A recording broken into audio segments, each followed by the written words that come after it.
こんにちは、ボスケです。前回この FMA180 これをね紹介させていただいたんですけれどね、ちょっと売り切れてしまったみたいで、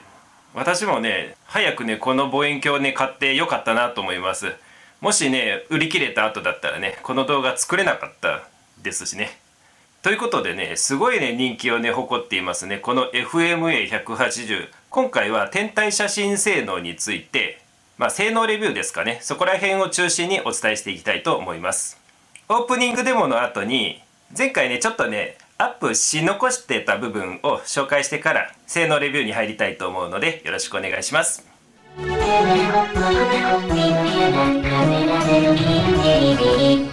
はい、お待たせしました。次はね天体写真として使う場合ですね、このねレデューサーを使うんでしたね。このレデューサーを使うと 180mm になります。 180÷40 は 4.5、大体ね 4.5 ぐらい F 値がねそれぐらいになりますね。非常にね明るい望遠レンズとして使うことができます。でね、もちろんね天体望遠鏡のメーカーが作ったねレデューサーですので、周囲までね星がね点で映るっていうところが特徴です。天体写真とかをね考慮されてない普通のねカメラの望遠レンズだったら周辺像がね周差とかでね星を写してもなんかほうきの形してたり鳥さんの形してたりってねいろんな形になりますが、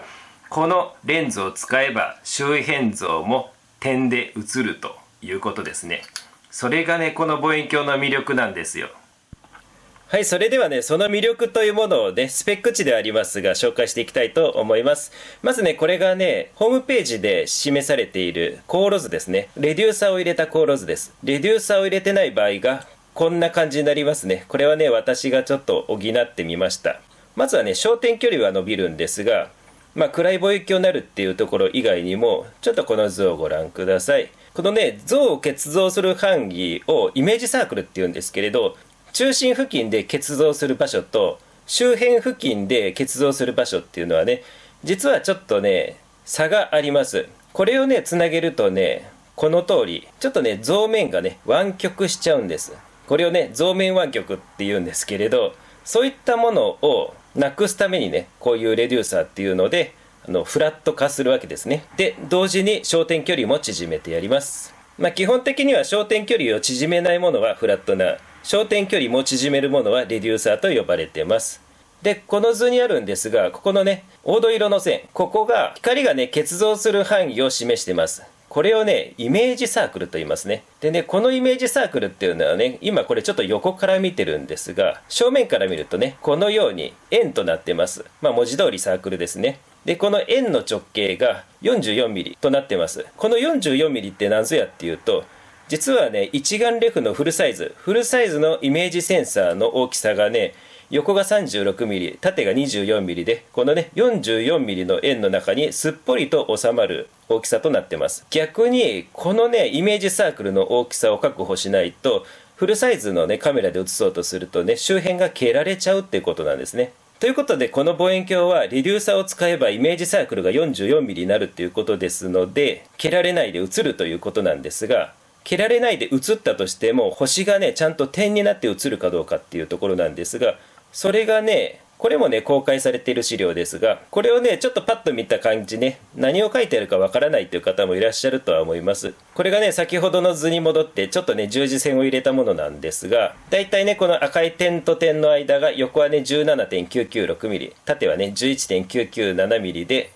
でねこの点の位置、これがねこのスポットダイアグラムっていうんですけれど、この図のね一点一点にね値するわけですね。イメージ的にはこんな感じです。でこのねスポットダイアグラムを見るとね星がねいびつな形とかしてないですよね。つまり端っこに映ったね星を見ても星がねちゃんと点で映っているっていうことが言えます。で 40mm の望遠鏡でフルサイズ対応っていうね望遠鏡が他社にはありませんので、ちょっとねあんまり比べちゃいけないんですけれど、全然違うスペックなのでFS60CB あたりが一番近いかなとは思うんですが、このねスポットダイアグラムはFS マルチフラットな 1.04 というもので、最新のねフルサイズ対応の高橋がね誇るねフラットナーなんですけれど、それと比較するとねこんな感じになります。中心はね、マルチフラットナーの方がちょっとねシャープなところがありますが、それでもね大きさほぼ一緒ですよね。で端っこに至っては、これもね口径がね大きい分高橋の方が不利ではあるんですが、 FMA180 の方がちょっとねやっぱり引き締まった感じになってます。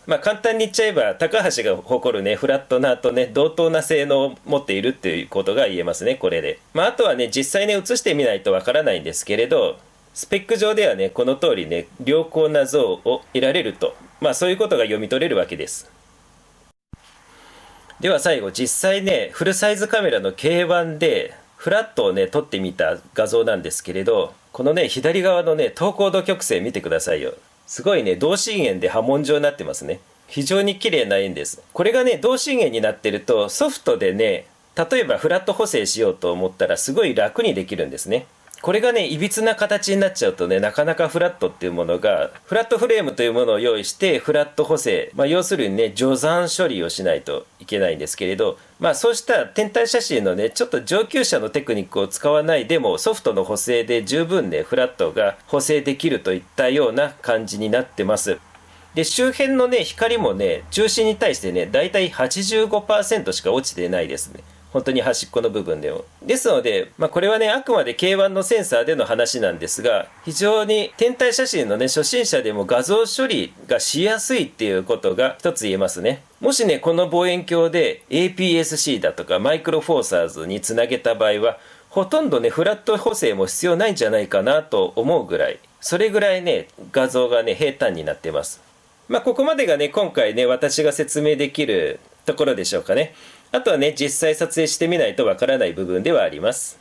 はい、ところでね外出する機会があったので、この FMA180 でちょっとね景色を撮ってきました。ちょっとねこの水道部分を拡大します。結構ね端っこの方なんですけれど、やっぱりねスポットダイアグラム通りね色収差はね非常に良好です。でね紫の波長、多分スポットダイアグラムでいうね青い波長を揃えたためにちょっとねこっちがね押し出されたって感じですね。おそらくね天体写真を撮るとしてもここら辺のねパープルフリンジというものをちょっと気をつけて撮ればいいわけです。それではまた本編に戻ります。はい、ちなみにねこれがね K1 にねつなげた FMA180 です。フルサイズの一眼レフに対してこの大きさですね。見た目はこんな感じになります。そしてね実際のセッティングなんですが、カメラ側をねこうして固定するか、もしくはね望遠レンズ側を固定するかなんですけれど、成形写真を写すね焦点距離ではないので、ほぼ多くの場合ではこっちのね鏡頭で支える形になると思います。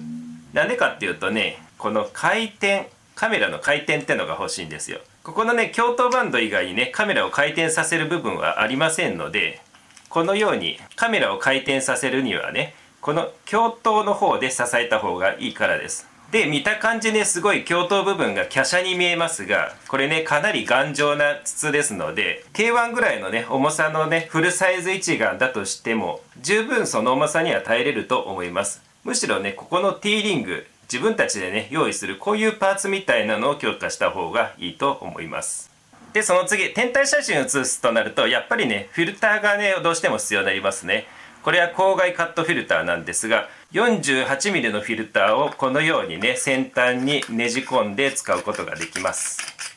ただねこうして使っちゃうとフードがねなくなっちゃいましたね。ですのでまたね別途フードをつけたいですよね。フードがないと端っこから来た光がね明光して入っていっちゃう恐れがありますので、こうしたフードを用意して先端にはめればフードがつきますよね。ちなみにこれ私が用意したフードは実はね2インチのね天頂プリズムのバレルですね。それがねうまくねこれにねじ込むことができたので、フードはこれを使っていきたいかなと思います。カメラによってはねこのフランジバッグの中でフィルターをね装着できるものもあると思うんですけれど、そういう場合は念のためにねゴーストが発生しないかどうかを確かめてからご使用ください。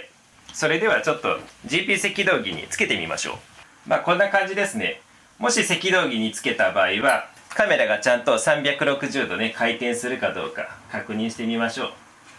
このようにねぐるぐるっとね回転できれば OK です。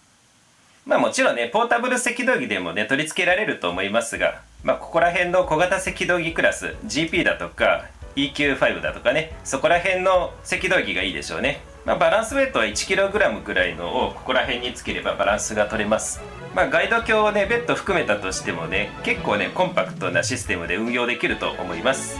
はい、それではねまた晴れた時にこれを撮ってみたいと思います。実際ねちゃんと点になるかどうかっていうところをね今後のレビューではやっていきたいと思います。それでは今回もご視聴ありがとうございました。